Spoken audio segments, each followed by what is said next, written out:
Okay. Hi. Oh, yay. Okay, so do you want to introduce Kelsey? Yeah, okay, so Kelsey is with us today. She's from Cember Studios. She is our brand expert. Yes. She actually helped Miss Paige over here. She did. She actually came up with lifestyle and lenses. Oh, you did? That's right. Yes. Yeah. I forgot about that. Yes. Fun fact! Oh my gosh, yes. She's amazing. She's an incredible brand expert who will basically just take your brand and your business to the next level. Yeah. And so we're going to pick her brain today about all things branding and how to market yourself and just Brand design. your brand design and how important that is. And photography and brand design. Yeah. Yeah. It's that so, goes hand in hand too. so important. Okay, anyway, so we always start with every episode with our top 3. So, Paige, I'll let you go first. I'll start. So I'll start so you kind of Okay, get thrilled, you Kelsey. Okay, so I just got back from our big trip with my family. We were in Alaska, and I left, and I knew that I did this. Like, I did not want to take my camera because my lenses are huge. My camera itself isn't that heavy, but like the lenses are just so big. And I meant to rent one here from the company that I use locally, but I didn't. And so I got to Vancouver, and we were about to go on the cruise, and I was like, I am in one of the most beautiful places anywhere. I could not have a camera, so I like found a Best Buy, I was dragging Truett to Best Buy, our 4-year-old, and I was like, we have got to go get a camera, buddy. Yeah. So anyway, I got the Canon R100, and it was like the perfect size. And it's funny because we're on this cruise with like all of these people that have like these long lenses, and you can tell they're like hobby photographers. And I'm like, I do this for real life, and I just want my little camera, like it was kind of funny. Yes. I haven't looked at any of the pictures, but when I was taking them, I'm like, this actually is a pretty decent camera for what I wanted, right? Like I wanted something a little bit more than my phone, but like not as big and just bulky. Yeah. I'm traveling with 4 kids, so Yes. it was a great little camera. Okay, so on that, I found this little store, and they're online. I think you can order from them, so it doesn't have to be go visit Juno, but it's called Portabuzz.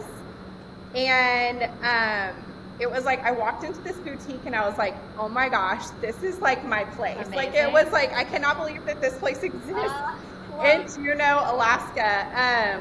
Anyway, I did buy a couple of things, but check them out they are on Instagram. I think it's like Portabuzz AK. I will link it in the show notes, but I just like loved that store. So while I was there, we've talked about this on the podcast before about my low no tox deodorant. I use Primally Pure. Okay. I use natural deodorant, and we talk Yes. about how like you have to detox your pits, which is not the most fun part about the low tox deodorant. So when I was in this store, they had they call it no tox. So I guess it's just like, Detox. it kind of looks like a bar of charcoal soap. Like that's what it actually looks like, which you can also get at Primally Pure. Yeah. But it was like specific to basically like put it on your armpits while you're showering, leave it for a couple of minutes, and then wash it off. And I'm like, that is my jam. Like I don't want one that I have to do for like a mask and leave it on for 10 minutes or whatever. So anyway, I felt like this was like a solid one, especially in the middle of summer in Houston. Yes. Oh my gosh. So, It takes out the stink. yeah, so I'll link that too. But all right, Yeah. Kelsey, we want to hear yours. I was literally making notes, by the way, especially. Oh, good! Great. Okay, hopefully I do this right. So my 3 things. The first is super niche, and not every coffee shop's gonna have this, but I'm obsessed with it, so I'm gonna share. There's a coffee shop in Charlotte where I live, and it's called Summit Coffee, and they have like seasonal drinks. And right now their seasonal drink is this vanilla cold brew with blueberry cold foam, and it's so good. It's like not too sweet, but just like the perfect little summer. Blueberry cold foam? Yes, I know, it's kind of a unique combination, So but like vanilla and blueberry sounds incredible. Sounds so good. yes, it's so good. So that's been my hyper fixation lately. I go there way too much right now because I know it's going to be leaving the menu soon. Oh, yeah, seasonal. I love it. But okay, that's my first one. I love coffee in general, so really like any specialty coffee drink. Same. Yeah. Okay, Yeah. she always has I this. always have a coffee on me. Actually, same. On me. On me at all times. The second thing, so I teach fitness classes. Fun fact about me, I teach bar classes. And so I'm like really picky about like mats and yoga mats, Pilates mats, like just getting the right mat. So I recently invested, it's called a Manduka mat, but it's kind of like the Rolls Royce of like yoga mats. And it was worth every penny. It's amazing. Like so easy to clean, grips great. I just am really obsessed with it. I wish they had more like fun patterns, but what are we talking? Like, what is this investment that we're talking? It's not like crazy. So it really depends on like the plushness or the thickness of what you want. But they can range from like 95 to like 195 really. Okay. Yeah. It's not like a $600 yoga mat. No. Whoa, my husband would look at me like I was cross-eyed. But no, I mean, I was gonna say I bought a yoga mat, and I think I got the Lululemon one, which is like about $100. So yeah, those are great. I have a Lululemon one. This one I like because it's got that like grippy material on it. So if you're doing hot yoga, it doesn't slip as much, in my opinion. But anyway, so I am really loving that. The last thing is we just moved into a new house and I've been in like decorating frenzy. Yeah. And so I found this company that I'm obsessed with. I can't remember where they're based, maybe England. It's called Pookie Lighting. Have you heard of it? No. Oh my gosh. Okay. Well, if you like color or pattern or anything, which I know Paige does, but if you like that in your home, they have the most beautiful like pleated lampshades and cordless lamps. So they're all like these like rechargeable battery lamps basically, but they look so clean. They have like all kinds of different styles and like, you know, buffet table lamps and stuff, but just the coolest patterns on their lampshades, and I think it's so fun and just like the best way to bring a little pop of personality. So I love that's another. Well, especially like whenever you walk into a room and it's like a little pop of happy, like you usually want to smile of it, right? Yes, I know. And even though I'm a brand designer, I am not an interior designer, so I've been challenging myself lately to try to mix pattern more in my home. So hard. I don't know why it feels hard to me. So this was like a little like dip my toe in that pond kind of a thing. I love that. That's yeah. Good. Okay. Yay, those are great top three. Those are really good. Okay, we're gonna hop into the meat of it. So Kelsey, Lauren kind of already introduced you, but I will give you my rave review because you know that when I met you and I started working with you, like this was really what I attribute to launching my business kind of into the next realm. And I had been working in my business probably for 10 years by the time I started working with you. I had been doing photography for like 15 years at least. And so when I met you and we started working together, I just was just blown away by the process, but also like when I think I even emailed you after I did my taxes that year, and I was like, that was the best, like that just changed my business. That was the best email. And it really did, and it just like made, and we did at the time use lifestyle and lenses as my tagline in my business. And so when I had already scheduled something with you and Lauren and I are about to start the podcast, I was like, Kelsey, I think we're gonna take lifestyle lenses. Can you just like take it off a little bit, which I know is a little more difficult, but you're the best. So anyway, I would love for you, if you someone does not know what brand design is, start there, and then we'll ask you some more specific questions. Yeah, you're the best, by the way. That was so sweet.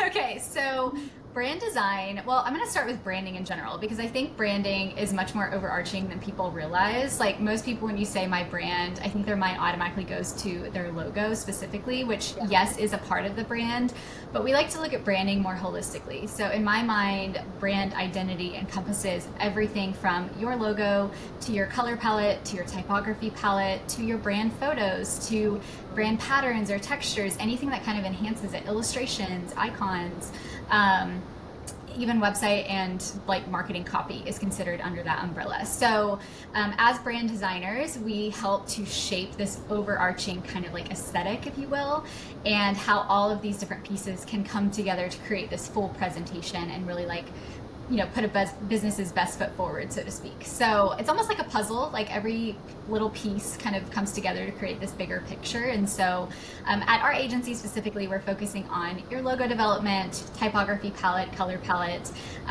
any of those additional design assets, website, things like that. And then we work alongside brand photographers and copywriters to bring in those additional assets that really help make it come together. I love it. Amazing. Yeah. Well, and, I think what's important, we were talking about this a little bit yesterday. So like when I did mine, we actually changed it to my name. Like we took off kind of like the photography. I wanted literally to create a brand of myself, which I did not want. You are the one that talked me into it, but I was like, oh, I don't want it to be me. But I think that helped when we were looking at everything, because it helps like what is about, well, who is me? Who is going to represent me and my brand? So literally it became that, even more so than just like what my business is. And I think that was really cool too. But that it's not always the case, I know. Like I know you have companies that like it actually has a name and a brand and a business outside of like a person. So I guess speak to that, like how do you kind of approach it a little bit differently, like when it's someone that's like maybe a business outside of them as a person versus a brand as a person? Yeah, so it's funny that you bring that up, because I think, first of all, probably 50% of my clients are photographers. So I do work with a lot of photographers and creative business owners in general, solopreneurs, if you will. And so because of that, a lot of businesses I work with do have their name in the brand. And in my opinion, in this day and age where everything's like digital, and like people are taking on more than one venture, like even you, Paige, like you have an education arm and you have the podcast, like you're like a multi-passionate entrepreneur basically. And so I have been such a huge advocate of people removing photography, videography, like whatever it may be from their logo or from their brand name in general, because it opens you up for potential for what's to come, right? Like it doesn't really box you into like that one little offering. Even like I know photographers that have started offering oh my gosh, I'm gonna butcher the name of it now, but like the little like video clips and stuff, like they'll offer like, or even like content creation at what, like there's all kinds of things that people are expanding into. And so from that standpoint, if you're going to use your name, I am a huge fan of making it a personal brand and dropping kind of those clarifying like words, if you will. Now, on the flip side, we do have businesses that we work with that are not personal brands, and they're like, retail companies or e-commerce or something like that.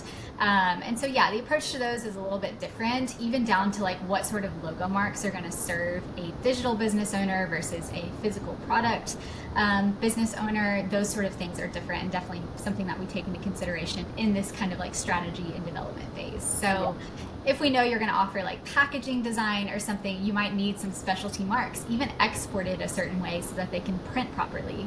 Whereas if you're primarily like marketing online or in a digital sphere, you may not need a ton of different logo marks, but you may need some additional assets so that your graphics on social media don't get super stagnant, right? So it's definitely like a little recipe almost of what each business owner really needs and what's going to serve them well. I hope that answers your question. Yeah, well, and I think that's what's interesting about the process, kind of when I started it, that I didn't realize. I mean, I think to an extent I did, but it is so extensive. Like, it is not just what people think of as like, I just want to update my logo. It's like, there's so much more to it. At least when you're hiring somebody like you, which I think was great and what I needed, and there were so many pieces, like I needed the whole thing, right? And I think now probably we're just gonna have to like refresh it every once in a while, but so I think that's kind of like the thing about knowing what this is this isn't just, we're not just talking about like, oh, you get a new logo, like there's so many pieces to it, and they're gonna be specific to what kind of business you're in. And so like when you look at the investment of it, it's a little overwhelming, but also when you look at the add value that you're getting out of it, it's so much more than what you could ever expect. So anyway, I just think that it's so valuable. Yeah, I mean, your email that you sent me about your like filing your taxes and how it obviously was like a big expense for you that year, but you felt like you had the return on that like tenfold basically. I mean, I see that all the time with our clients, and I'm sure. any sort of specialty service, branding, photography, whatever, is an investment, right? Mhm. But there's a reason why businesses that invest in them often skyrocket, right? Like it goes hand in hand. And so now I'm not going to sit here and say like every single designer out there is going to be able to do that. Like it's definitely like an acquired skill set, I would say. And having been in business for 8 years, like I'm much further along than I was 8 years ago when I first started. Oh, and yeah. much more like, you know, just like more of a veteran in the industry and understanding what's actually going to move the needle for people. And that's only going to continue to grow, of course. But yeah, I think the investment can be scary upfront. We try to work with our clients on like payment plans and just I making know. it investable. Yeah, because I totally get that.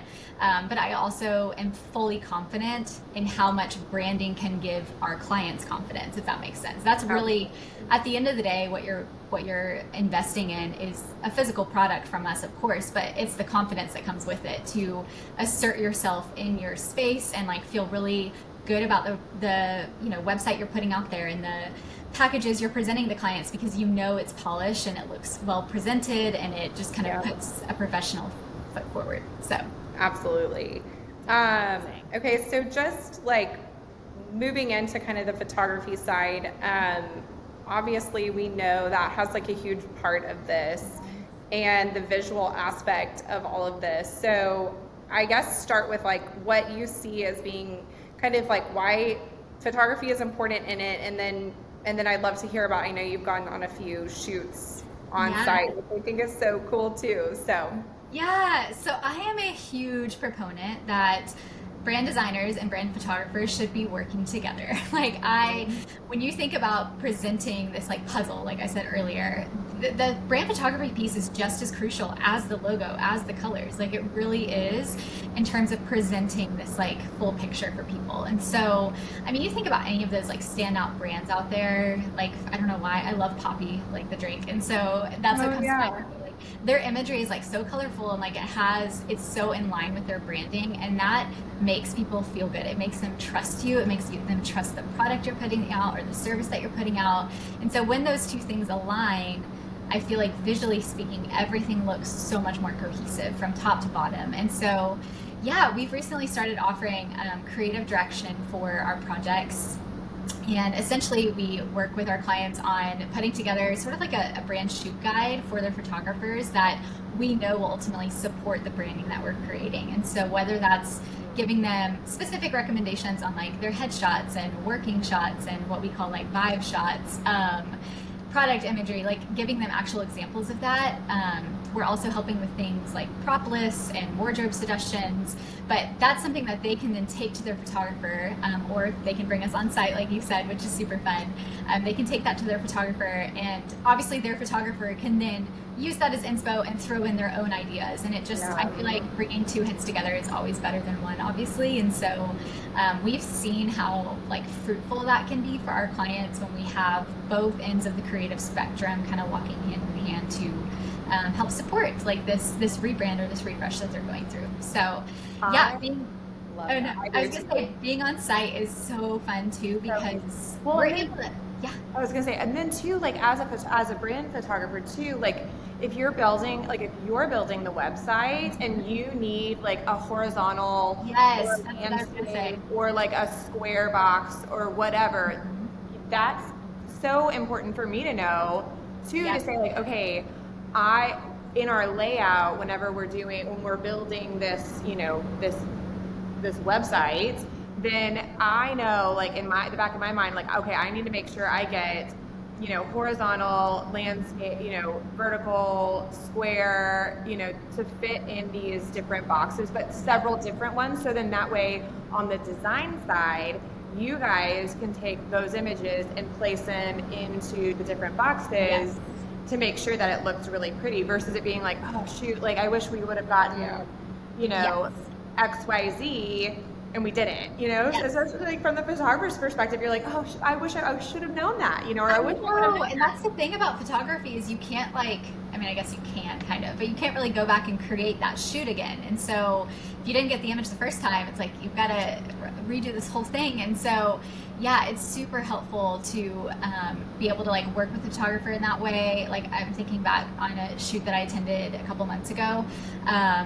We like being there in person, I was like, wait a minute, I have this idea, like just being here. I'm like, what if we shot like this client like barefoot kind of like dancing in the grass, and we got some like motion pictures, and those ended up being some of my favorite images. And it wouldn't have happened if I hadn't been there to be like, right, I can envision this on the site in this way. And so yeah, it's really, really useful for everyone, and even beyond the website, just from like, again, social media presence or like marketing graphic presence, making sure that the colors look aligned with the brand colors, and that the props help to tell the story that we're creating. And I mean, all of those little things are just really helpful, and honestly makes that investment worth it, because the client knows that they're getting exactly what they envision in their head is like coming to life, right? Like it's not, I think sometimes clients that don't invest in brand imagery, not that they're disappointed in the end product, but I think it doesn't fulfill like their every wish, because there's that piece missing, you know?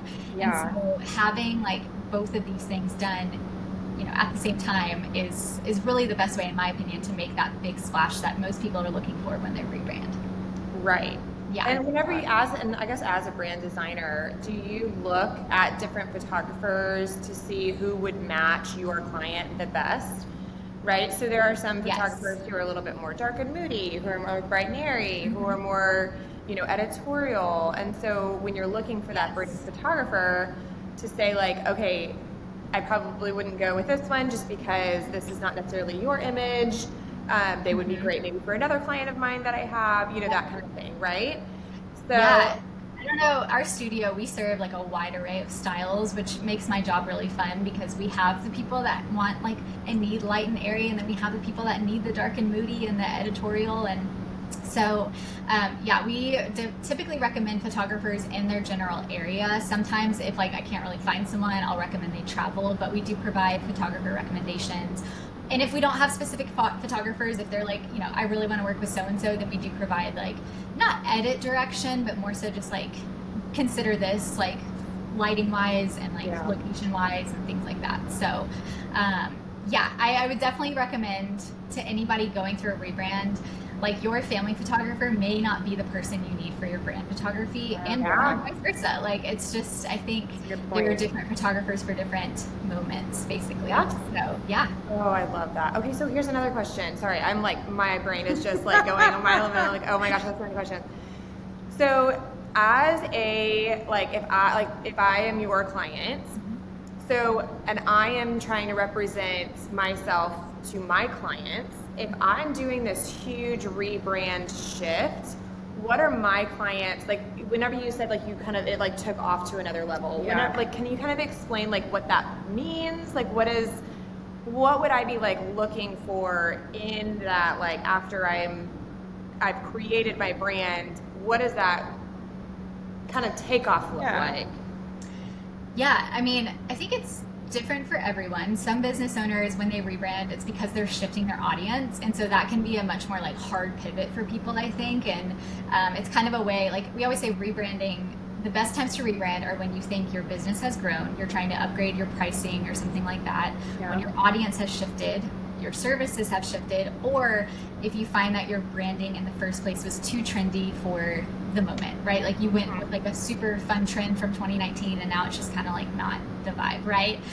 So those are typically the times that we recommend rebranding. And so as far as like the takeoff moment, I think it depends on the why behind it, like why you were shifting. Like in Paige's example, if we're going to use that, I feel like it was like she finally wanted to take photography like really serious, like it was going to be her career. And so we went through this rebrand to like make that known and give her like the full presence that she was looking for, so that when a potential client landed on her website, they had no question of like if she was just doing this for fun, like a little side hobby, or if it was like a legitimate operation. Does that make sense? So yeah. Well, and I think it was too like elevating it, like not just, I called it, I think I used this word a lot when we were working together, like my big girl design. Like Yeah. it needed to be like the grown up version. And we still did something fun and whimsical and like obviously pattern, like we still like kept that and true to me, but it just was like the elevated, you know, grown up version of me. And like you said, to be taken seriously as like you look at it and you're like, this is someone who does this professionally versus someone who does this as a side hustle, you know? Yes. I think it can be pretty obvious, and I'm sure it's the same for your industry.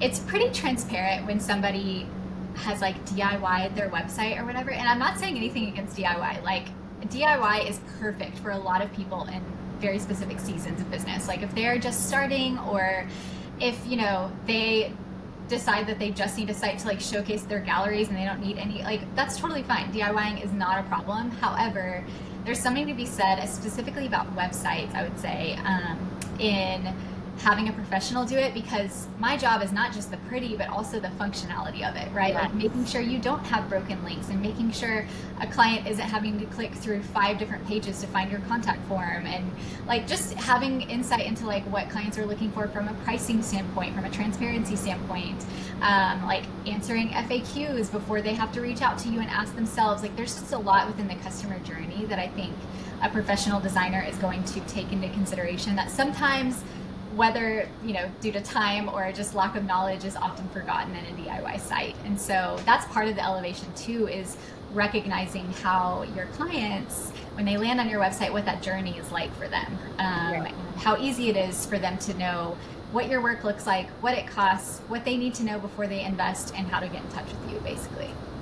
Well, and I think everybody, I'm sure, is like unique in what they want. Like one of the things we talked through and worked through was like, what do you want them to feel when you come onto your, you know, site? What do you want them when they work with you? Like, what is the emotion that you want to basically pass on? And one of the ones that we did when I was working on mine was I wanted people to feel like they were sitting down with me, like they knew me. I was someone that was like comfortable to them, that I'm a friend. I'm like, I want that to be something that is shown in my photography and in my relationship with my clients. And I had somebody that was a new client last year call me. We were having a phone conversation and she was like, I just went through your website and I feel like I know you. Like, I feel like I'm already friends with you. And I was like, oh my gosh, we did it. Like, I love that. And I think it's like literally what we wanted it to do. Yes. Well, Paige, I think a huge part of that for your brand, but also just like the brands that we work on in general, you mentioned color earlier and how like you still wanted your brand to feel fun. Like so many, and this is not just photography, this is any industry is guilty of this. Even myself, like I find myself falling into this trap as a designer, you know, like each industry kind of has like a look and feel that like it's associated with. Like wedding photographers right now have like a very like editorial style, like clean white website with like serif typography. Like that's kind of like the look right now, right? Mm-hmm. And so again, it's not a bad thing. If that's truly your style, like great, embrace it. But there's something to be said for not being scared of kind of like owning what makes you different and like owning your aesthetic, and not being scared to do color or scared to do something a little more like personality driven, right? Like obviously I think your client probably landed on your website, saw all the colors, saw obviously your imagery. Like that's the goal at the end of the day, is for people to see your images and love them, right? But like they saw that and they connected with it, and I think that it probably helped you like stand out in her mind, because there's a sea of other photographers that have just like, you know, very pretty but like very just like standard websites and brands. And so yeah, I love that. I love hearing that, because that's like our goal is awesome. Yeah, to be able to tap into who you are so that your clients don't feel any sort of disconnect when they land on your site versus when they speak with you. It's all the same, like it connects, you know? Right. And the consistency about it. I think that's one thing we talked about a little bit when we were chatting about this earlier, is that like you were saying, like the client knows what they're getting, right? It's consistent across the board. There's never a chance that it's like, oh, you know, one Canva little thing here, one Canva little thing here, and you're like, oh, I like that one, I like that one, I like this one, and it's like so mismatched, and you're like, so like what are you? Like what is this? What is this going to look like? The podcast needs a little refresh. It does. We realize this, we know, but it's coming. It's not here yet. We're gonna get there, Kelsey. We're gonna get there. We'll get there. Yeah, no, you're so right. And listen, especially if I think I'm speaking to a primarily creative audience on here, like as creatives, I think a lot of us are guilty of just like loving a lot of things. Like we love different styles, we love different aesthetics. Like we can kind of appreciate the art in different forms, so to speak. And so yeah, like that's not uncommon to like get on Canva and be like, I love this super colorful, like super bubbly letter one. And then like 3 weeks later, you're like, I want sleek and minimal. Like it's just, that's a very common thing. And so the nice thing about the branding process is you're given guidelines, like for good reason. It's just like parenting, like sometimes having some guidelines to follow, like is going to lead you into a better space than if you were just like free for all. And so, yeah, we provide our clients with guidelines that just kind of walk them through a little bit of like rules for colors and for fonts and how to use them the right way. And hopefully, their website also stands as like an example of that, like a living example of what we mean by those guidelines. One side note, I use my style guide at least once a week. So there's that. But also I do, so now you did my website, but at the time it was kind of an add-on. Like it was like you could either do just the brand design and then with an add-on of the website. I did both. Is that all you offer now, or do you kind of have the option of doing both? Yeah, we still have people that for one reason or another just need branding, and that's totally fine. Like I have a client right now, her husband is a web developer, so like he's gonna build her website, it's totally fine. So it definitely makes sense for the right client. We also don't design on every single platform, so if people are like diehard WordPress or diehard Squarespace, like those are not our specialties. We primarily do Showit and most recently Shopify. So we are specializing in those, and it may not be a fit for everyone, which is fine. So we'll probably keep it that way. I do love designing websites because it's really the best way to like bring this all the way through, like I've been explaining. But I mean, there are a million talented designers out there that will do any website justice. So.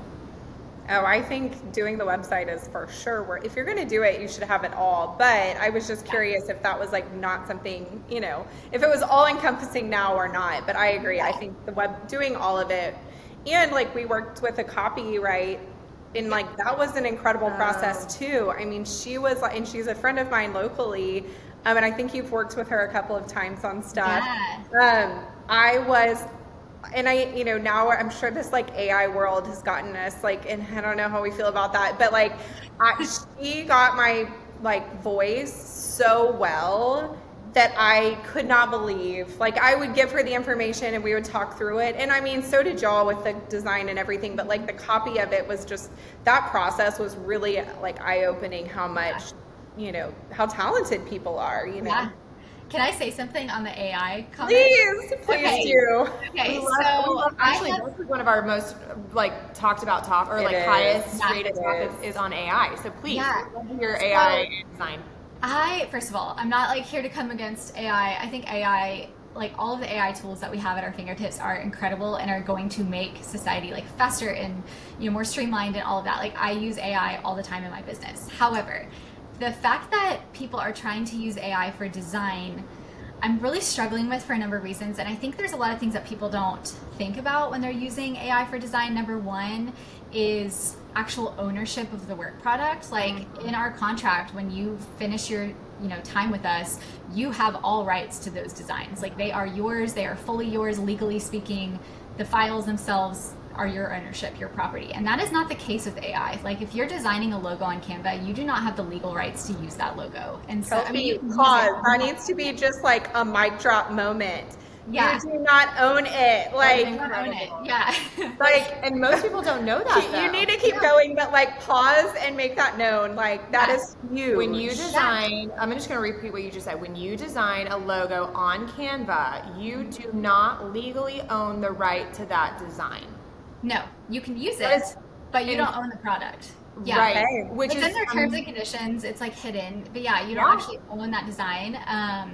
There's also, I'm pretty sure you cannot trademark, and don't quote me, I need to like double check this, but I'm pretty sure you cannot trademark a Canva logo for that reason, because it's not your property. Yeah. So, and obviously Canva's not all AI, but just speaking to that, same thing if you were to like mock up a logo on ChatGPT, like that's not your product. Like that is not something that you actually own. And so while these assets are great for us and they're going to advance a lot of online businesses, there are some legalities that a lot of people are not considering that I think even, and I'm not a lawyer obviously, but like the legal world, if I had to imagine, is facing a lot of this in terms of just like how to navigate that as a small business owner when people are innocently prompting ChatGPT or using Canva and not realizing that they're actually I don't want to say it's illegal, but like they just don't own that product. It's an infringement. Someone else can use it. Yeah, I think it can get complicated if you start selling products with designs that you've made. Like, I don't know, I just feel like there's some gray, murky waters there. And so that was one thing I wanted to say. The other thing I want to say is that I think a lot of people, for both copywriting and design, lean into things like ChatGPT and think that they're going to get this like amazing product.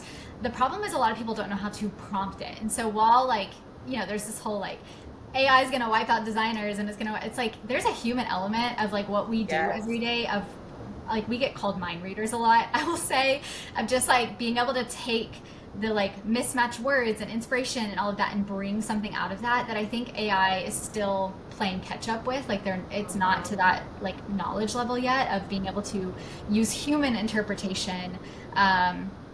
I don't know, even like if I'm receiving feedback on a design, I can tell by my client's tone if they really like something or if they don't. And so there's just like certain elements that I think like human design will always be elite in that way because there's an element of mind reading that like chat or whomever cannot do. It can't read your mind. You have to prompt it the right way for it to be able to project information. So. Well, and I think you're right. Like the human element, the relational human element is lost. And I mean, a lot of what we do is relational also. And so we can understand fully what that looks like. That like that is lost in AI and you don't want to lose that aspect of it. So yeah. Oh my gosh. It's a fascinating topic. Yeah, that was good, Kelsey. I know. I'm like, I'm not a lawyer. Disclaimer here, but where's Paige? We need to call legal Paige. Where is she? I was like, oh, maybe she needs to come on the podcast. We actually met her at the Creative Educator Conference, which, by the way, you should come. I know. I love Lily, the like who runs it. I love her. Oh, she asked me to come the last several years. I'm just like not really in the education space, and so I felt like it wasn't really for me, but all of my friends go, and so I really do want to go. So it's interesting because I think you could benefit from it. It wasn't. I mean, yes, it was educators, and outside of that, but a lot of what was spoken about at that conference, you could apply to just your everyday your business. Yeah, and it was. I think you would greatly benefit from it. Well, and honestly, just like connecting with people. But I do, I mean, truly, it was an incredible conference. Come, we would love to see you there. She seriously has, Laylee, I'm calling you out here, but she has like messaged me several times being like, please come. And I'm like, I know. So I'll look into it this year. I do want to find a conference. You don't have to be an educator. You just come and hang out. Also, the quality of it was just like really, really top notch and well done. So, and you could speak, Kelsey. Like you could be a speaker. I don't know. We'll see. I've been really excited to come on your podcast. I don't do things like this very often. Not because I don't know how to. I don't know. I'm so like I love designing, and so my days are just like spent being an introvert behind my computer designing. And so well, we are so happy you're here. Girl, I mean, this was amazing. A gem of an episode. I can't wait to re-listen to it 5,000 times because it was so good. I talk about Kelsey every chance I get, so thank you so much for coming on. She does talk about you quite often. I love it. Paige, my biggest fan. So before we sign off, can you remind people kind of where they can find you and all of that? Yes. So my name's Kelsey, and my business is Cember Studio. It's like December, Cember. Fun fact, it's named after the month that my son was born, and people call it Kimber all the time, and I'm like, it's like December. So Cember Studio on Instagram. Our website is cemberstudio.com. And you can find us on Pinterest. We post a lot of our work on Pinterest. So if you just wanted a quick at a glance of like our portfolio, that's a great place to find us too.